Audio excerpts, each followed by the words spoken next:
Местенки на избирачкиот список, мотивирање на вработени и притворени за гласање, договарање на гласачи со список и нивни податоци, земање пари како гаранција од кандидати на градоначалници, организирање превоз дури за 300 луѓе од Италија, издавање на државјанство на 400 луѓе од Кичево и обид владината точка да биде предложена кога повеќето се дефокусирани.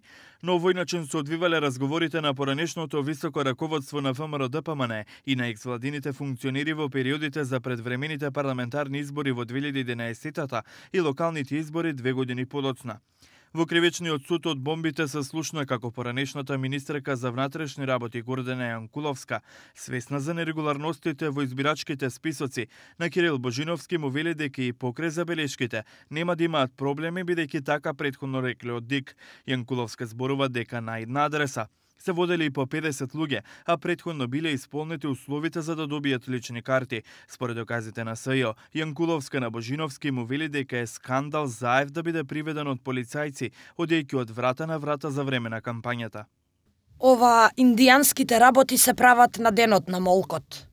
Во Скопска единица најмногу доминираше гласот на Јана Киески. Тој во повеќе од 40 разговори бараше дополнителни против кандидати на градоначалниците, а за таа услуга се бараат пари за подкупување. Јана Киески најмногу беше ангажиран за општината Градско. Мартин Протугер на само неколку дена пред парламентарните избори во 2011 на Јана Киески му дава насоки да организира подкуп на гласачите роми од Струмица. За Јана Киески, како што се слушна во судот, подоцна на Кирил Божиновски да му дава податоци. За судскиот процес Титани кој го води СЈО, судијата Осман Шабани закажа дополнителни 20 рочишта до крајот на годината.